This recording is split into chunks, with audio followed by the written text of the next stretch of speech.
नमस्कार भाइ बहिनीहरू, आज फेरि म पुनः उपस्थित भएको छु।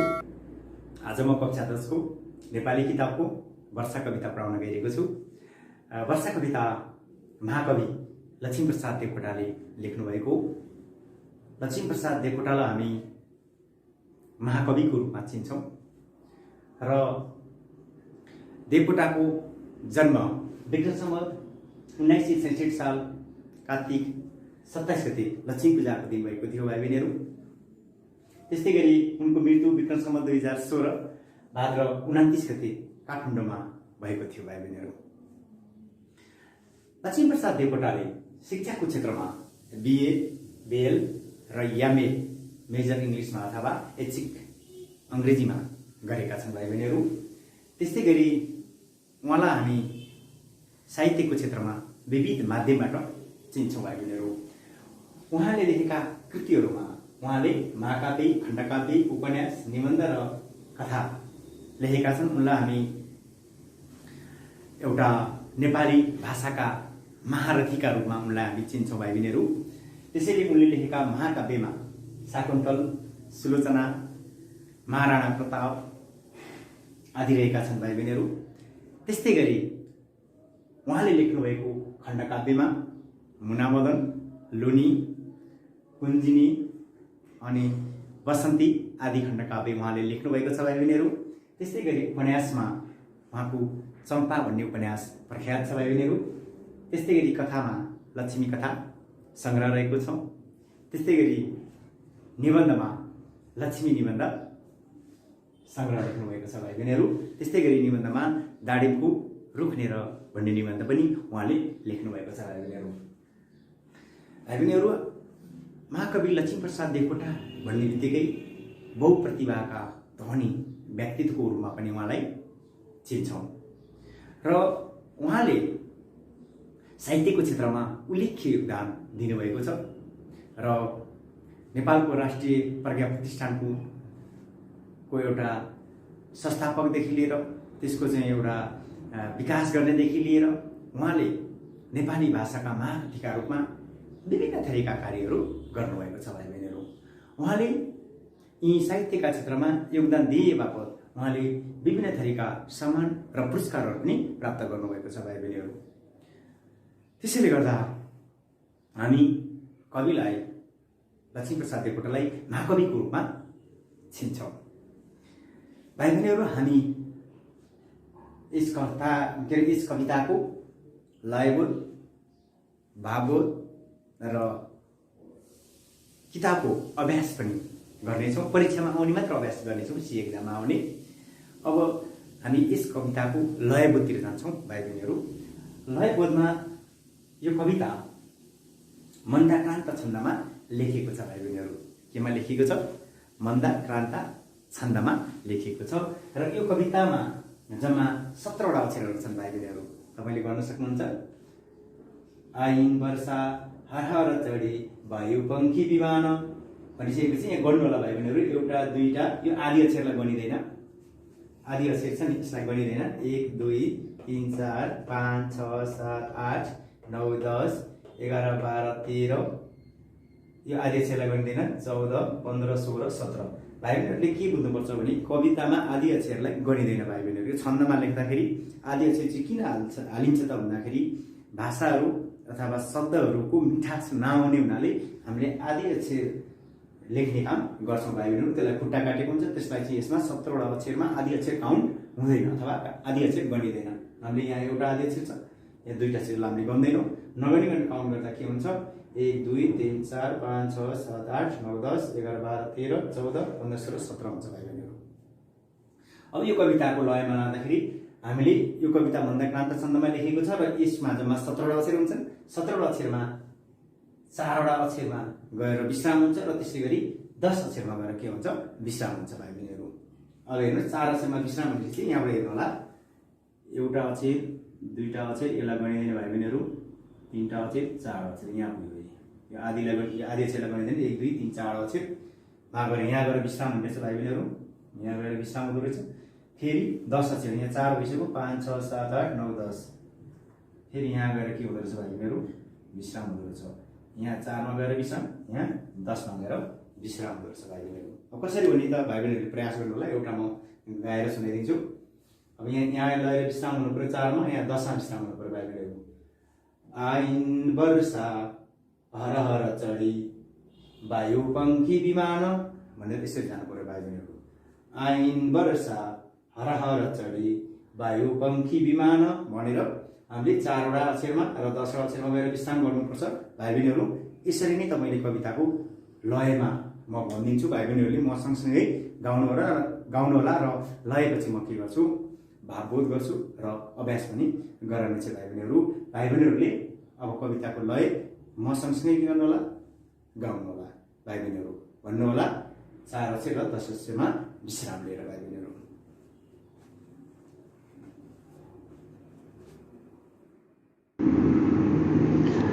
आइन वर्षा हर हर चढी वायु पंखी विमान पाङ्रा घर्सी शिखर गर्जी थर्कियो आसमान झिल्कै झिल्का अचल मुखभो त्रासले नीलगाडा चुली नागिन प्रकृति कलिलिन देखिँदै दूर टडा फरफर पारछिन् चदर हलुका लत्रिँदो मेघ होइन लाखौं मोती लुङ्गन पहिरी चित्त बुझ्ने हुँदैन पोल्टो झोली रतन निधिका स्नेहले मुस्कुराइन् एउटा मोती लुङ्ग चुडिन गई शैलमा झरझराइन्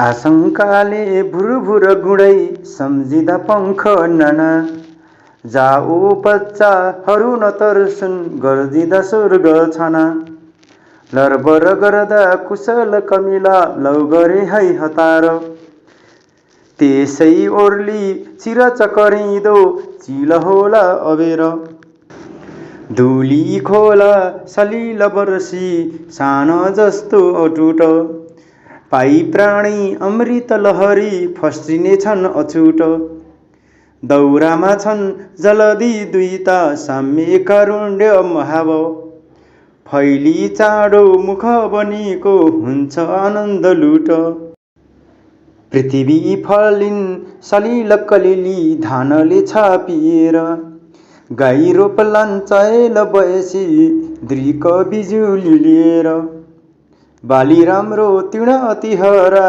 वर्ष राम्रो कबुली पारावार प्रभु हृदयको फुर्छ सङ्गीत केली मिठा मिठा अमृत रसका बिजुले लाख लाखा भर्दै राम्रा फलतरुहरू पाउँछन् भन्न चाख बारी शाखा शरद ऋतुमा लच्किँदा दानालाई मेरो इच्छा यति छ यति हो नील आदेश भाइ लौ लौ गाओ दल दल बनै वृक्ष हो उठ सारा वर्षे घैटा घट घट गरी स्वर्ग पियुष धारा दर दर दर्के अमित कनिका पिउन लागिन् धराले उफ्री नाची चल बिटप हो पाउने छौ जराले यो बेला हो रस मिलनको प्राप्तिको यो चहाड यो गानाको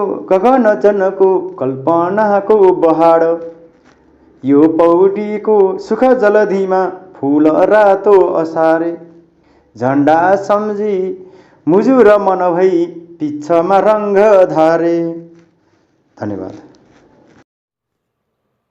वर्षा कविताको मूल भाव। यो कविता एक प्रकृतिपरक कविता हो। वर्षा कवितामा देवकोटाले वर्षाकालीन समयमा प्रकृतिका गतिविधिहरू के कस्ता हुन्छन् र तिनले प्रकृति र मानव जीवनमा कस्तो प्रभाव पारेका हुन्छन् भन्ने कुरालाई सशक्त रूपमा प्रस्तुत गरेका छन्। यस कविताको मुख्य भाव प्रकृति प्रेम हो। वर्षाले प्रकृति र मानवमा नयाँ जीवन सञ्चार गर्छ। वर्षाको अभावमा अन्नबाली र प्राणीको अस्तित्व सङ्कटमा पर्छ। प्रचण्ड गर्मीपछि वर्षा ऋतुको आगमनले प्रकृति र मानव जगतमा हर्षको बहार छाएको छ। आकाशमा बादल मडारिँदै बिजुली चम्केर वर्षाद हुँदा समस्त धरतीमा प्राण सञ्चार भएको हुन्छ। कृषकहरू आफ्नो कृषि कर्ममा लागेका छन् भने वृक्ष र मानव बाहेक अन्य प्राणी खुसीले फुरुङ्ग भएका छन्। सबैतिर खुसी र बहार ल्याइदिने वर्षाको महिमागान गरिएको यस कवितामा प्रकृति प्रेम र संस्कृति प्रेमको भावलाई प्रभावकारी रूपमा प्रस्तुत गरेको छ। यसको अभ्यास चाहिँ मैले सीमा आउने क्वेसनहरूलाई मात्र उत्तर लेख्ने प्रयास गरेको छु। प्रश्न नम्बर 2, कविताको 4औं र 5औं श्लोक सुन्नुहोस् र त्यसका आधारमा निम्नलिखित प्रश्नको उत्तर दिनुहोस्। कविता मैले पहिले भनिसकेको छु। क नम्बर, पानी परेपछि खहरे खोला कसरी बग्न थाल्छ? उत्तर, पानी परेपछि खहरे खोला धुलो मैलो बगाएर अटुट रूपमा बग्न थाल्छ। ख नम्बर, प्राणीहरू कति बेला फस्टिने छन्? उत्तर, प्राणीहरू अमृत लहरी वर्षा भएपछि फस्टिने छन्। ग नम्बर, सबैमा समान रूपमा कारुण्य भाव राख्ने को हुन्? उत्तर, सबैमा समान रूपमा कारुण्य भाव राख्ने जलधी द्वैत वा वर्षा हुन्। घ, के कारणले पृथ्वी कलिली हुन्छन्? उत्तर, पृथ्वी सलिल वा जल वा पानीको कारणले कलिली हुन्छन्। ग नम्बर, युवतीहरूले कस्ता आँखा लिएर धान रोप्न थाल्छन्? उत्तर, बिजुली जस्ता चञ्चल आँखा लिएर युवतीहरू धान रोप्न थाल्छन्। च नम्बर, धान रोप्ने युवतीहरू कस्ता छन्? उत्तर, धान रोप्ने युवतीहरू चञ्चल उमेरका अनि सङ्गीतका प्रेमपूर्ण खेल खेल्ने जस्ता हुन्छन्।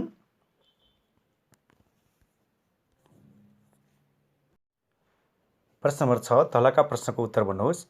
वर्षा कविताका लेखक को हुन्? उत्तर, वर्षा कविताका लेखक महाकवि लक्ष्मीप्रसाद देवकोटा हुन्। ख नम्बर, वर्षा ऋतुमा कुन कुन महिना पर्दछन्? उत्तर, वर्षा ऋतुमा साउन र भदौ महिना पर्दछन्। ग नम्बर, वर्षा कसरी आउँछिन्? उत्तर, वर्षा वायुपंखी विमान चढेर हर्र आउँछिन्। घ नम्बर, वर्षालाई के नपहेरी चित्त बुझ्दैन? उत्तर, वर्षालाई मोतीका लाखौँ लुङ नपहेरी चित्त बुझ्दैन। घ नम्बर, वर्षा किन स्नेहले मुस्कुराइन्? उत्तर, वर्षा पोल्टामा रतन निधि वा अनमोल सम्पत्तिको मायाले मुस्कुराइन्।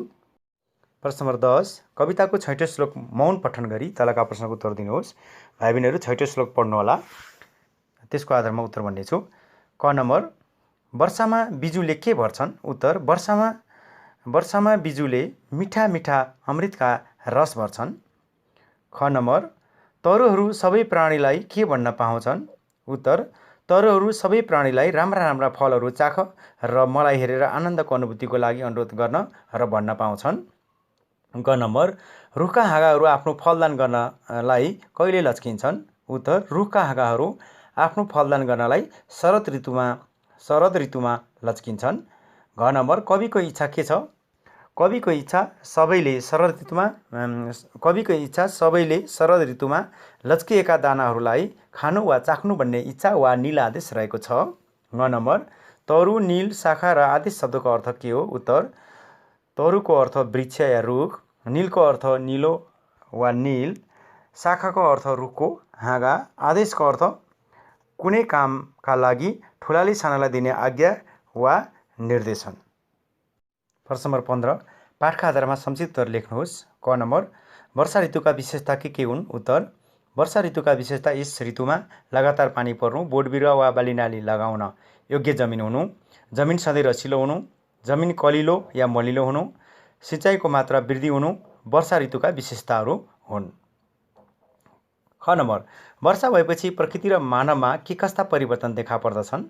उत्तर, वर्षा भएपछि प्रकृति कलिलो हुने, जलिलो र मलिलो हुने गर्दछ भने मानिसहरू पनि मानो रोपेर मुरी फुलाउने, आफू बाँच्ने र अरूलाई बचाउने समय भएकाले सबै किसानहरूको कृषिमा जोस जाँगर बढ्ने, धानका सुनौलो बाला उब्जाउने सपनाले मानिसहरूले दुःख भुलेर सबै किसानी खेतबारीमै रमाइलोको अनुभूति गर्दै बाली लगाउने गर्छन्।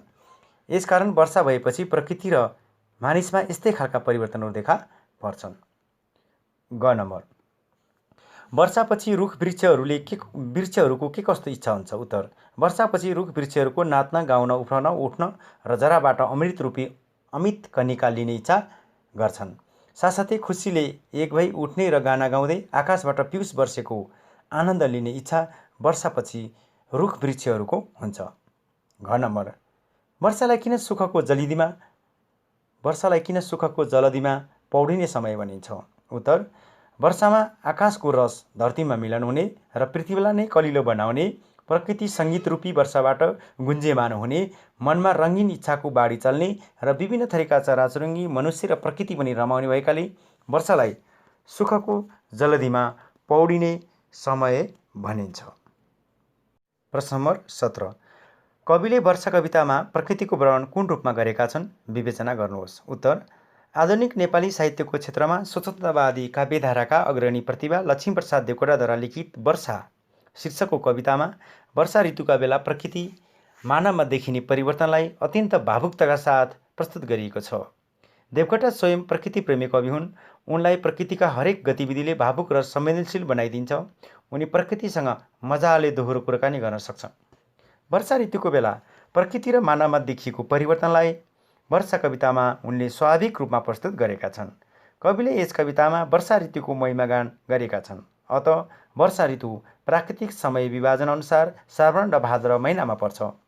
समय चक्र अनुसार ग्रीष्म ऋतुपछि र शरद ऋतु अघि आउने ऋतु नै वर्षा ऋतु हो। श्रावण र भाद्र यी 2 महिना वर्षा ऋतुका महिना हुन् र यस अवधिमा हुने वर्षाले समस्त प्राणीहरूलाई नवजीवन र नवस्फूर्ति प्रदान गर्छ। प्रचण्ड गर्मीको मौसमपछि आउने वर्षा ऋतुले सबै वनस्पति, चराचुरुङ्गी र जनमानसबाट आत्मीय स्वागत पाएको हुन्छ।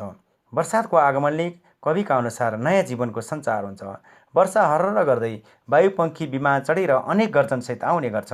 बिजुलीको झिल्कै झिल्काले धरतीलाई चम्किलो पार्दै डाँडापाखा एवं तराईलाई समेत चम्काउने काम गर्छ।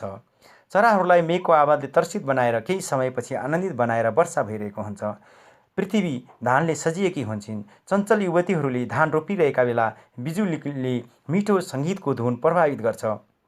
कृषकहरूले आश गर्दै मेहनत साथ काम गरिरहेका देखिन्छन्। यस्तो बेला कवि वनलाई विभिन्न समूह बनाएर अघि बढ्न आग्रह गर्छन्। यो एउटा रस मिलनको चाड हो भन्ने कविलाई लागेको छ। यस्तो बेला सुखरूपी जलधिमा डुब्नु नै राम्रो हुने कुरा कवि बताउँछन्। कवि देवकोटाले यस कवितामा प्रकृतिलाई मित्र वा साथीका रूपमा हेर्दै वर्षा ऋतुले प्रकृति र मानवमा पारेका प्रभावको वर्णन गरेका छन्। वर्षाले प्रकृति र मानवमा उत्साह र उमङ्ग प्रदान गर्छ। यो एउटा जीवनदायी शक्ति हो भन्ने भावलाई यस कवितामा देवकोटाले प्रभावकारी रूपमा प्रस्तुत गरेका छन्। प्रश्न नम्बर 19 सप्रसँग व्याख्या गर्नुहोस्। क नम्बर: बाली राम्रो तिर अति हरा वर्षा राम्रो कबुली पारावार प्रभु हृदयको फुर्छ सङ्गीत केली। उत्तर: माथि दिएको कविता लक्ष्मीप्रसाद देवकोटाद्वारा लिखित वर्षा कविताबाट साभार गरिएको हो। लक्ष्मीप्रसाद देवकोटा साहित्यका एक बहुमुखी प्रतिभा हुन्। यिनले फुटकर कवितादेखि महाकाव्यसम्म लेखेका छन् भने निबन्ध, नाटक, कथा, उपन्यास आदिमा पनि कलम चलाएका छन्। यिनको कविता र निबन्धका क्षेत्रमा विशिष्ट योगदान रहेको छ। स्वतन्त्रतावादी काव्यधारामा अग्रणी प्रतिभा देवकोटाका काव्य कविताहरूमा प्रकृति, मानव र ईश्वरको बीच त्रिकोणात्मक सम्बन्ध रहेको कुरा उल्लेख गरिएको छ। भावुक र कल्पनाका धनी देवकोटाले वर्षा ऋतुको बेला प्रकृति र मानव जीवनको परिवर्तन आएको कुरा उल्लेख गरेका छन्। उनले उक्त पंक्ति वर्षातका बेला प्रकृतिको सुन्दर दृश्य देखिने कुरा बताएका छन्। ग्रीष्म ऋतुको बेला सूर्यका प्रचण्ड तापले सुकेका बोट बिरुवाले वर्षा ऋतुमा आगमनसँगै जीवन बाँच्न सञ्जीवनी प्राप्त गर्दछन्। प्रकृतिको आफ्नो रूप फेर्छ। किसानले लगाएको बाली नाली सप्रिन थाल्छन्। घाँसपात, बोट आदि र वनस्पतिमा हरियाली छाउँछ। वर्षा भएपछि यो वर्ष राम्रो होस्, बाली नाली सप्रियोस् भन्ने सबैको इच्छा हुन्छ। सबैले इच्छा राख्छन्। यस्तो बेला समुद्ररूपी युवकको शक्तिशाली हृदयको सङ्गीतको प्रेमपूर्वक खेल देख्न सकिन्छ। अर्थात् अद्भुत किसिमको प्राकृतिक सङ्गीतको सौन्दर्य यस बेला प्रस्फुटित हुन पुग्छ। वर्षा ऋतुले ल्याएको उमङ्ग र आनन्दको क्षणलाई प्रस्तुत गरेको उक्त पंक्तिमा जटिल तत्सम शब्द, तीर्ण, हरा, पारावार, प्रभु हृदय, सङ्गीत र कबुली, केली जस्ता कविद्वारा निर्मित शब्दहरूका माध्यमबाट प्रकृति प्रेमका भावलाई यहाँ प्रस्तुत गरिएको छ। मन्दक्रान्त जस्तो शास्त्रीय छन्द र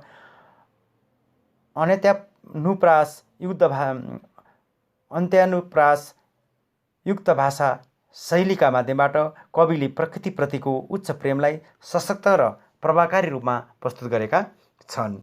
ख नम्बर: लौ लौ गाओ दल दल बनै वृक्ष उठ सारा वर्षै घैटा घट घट गरी स्वर्ग पिउस धारा। उत्तर: माथि दिएका सुन्दर तथा भावपूर्ण पंक्तिहरू कवि लक्ष्मीप्रसाद देवकोटा विक्रम सम्वत 1966-2016 द्वारा लिखित वर्षा कविताबाट साभार गरिएको हो। देवकोटा नेपाली साहित्यमा स्वच्छन्दतावादी काव्यधारालाई भित्राउने सशक्त प्रतिभा हुन्। बहुमुखी प्रतिका रूपमा परिचित देवकोटाले असङ्ख्य फुटकर कविता, थुप्रै खण्डकाव्य र आधा दर्जनभन्दा बढी महाकाव्य लेखेका हुन्। कविता र निबन्ध विधामा विशिष्ट योगदान दिने देवकोटा एक भावना र कल्पनाको उडानमा रमाउने प्रतिभा हुन्। प्रकृतिप्रेम, देशप्रेम, मानवतावाद, अतीतप्रतिको आकर्षण आदि यिनका प्रमुख विशेषताहरू मानिन्छन्। यिनका कवितामा प्रकृतिले समेत मान्छेकै जस्तो क्रियाकलाप गर्छन्। वर्षा ऋतुका बेला खुसी आनन्द भएर मनाउन आह्वान गर्ने सन्दर्भमा कविले उक्त पङ्क्ति प्रस्तुत गरेका हुन्। कवि वर्षा ऋतुको उमङ्गमा अत्यन्तै खुसी भएका छन्। उनले खुसियाली प्रकृति जगतमा गएर पोखिएको छ। उनी वनलाई समेत खुसी प्रकट गर्न आह्वान गर्छन्। कवि वनलाई समूह बनाएर वर्षा ऋतुमा सुमधुर गीत गाउन आग्रह गर्छन्। यति मात्र होइन, वृक्षलाई अब चुप लागेर बस्ने भन्दा सक्रिय भएर उठ्ने बेला आएको कुरा उनी बताउँछन्। यस बेला आकाशबाट पियुष धारा बर्सिरहेको छ। घटघटको आवाजमा साथ बर्सिएको पानीले सर्वत्र उमङ्ग छाएको छ। त्यसैले कवि वृक्षहरूलाई समेत जाग्न र सक्रिय हुन यहाँ आह्वान गर्छन्। प्रकृति प्रेमी कवि देवकोटा वर्षा ऋतु छाएको उमङ्गलाई प्रस्तुत गर्छन्। उनी मानवलाई मात्र होइन, प्रकृतिलाई समेत आनन्दमा समाहित हुन आह्वान गर्छन्। केही सरल र मिठासपूर्ण तत्सम शब्द र ठेट नेपाली शब्दको प्रयोग भएको यस कवितामा प्रकृति प्रेम सम्बन्धी भावलाई यहाँ प्रभावकारी रूपमा प्रस्तुत गरिएको छ। धन्यवाद विद्यार्थी भाइ बहिनीहरू।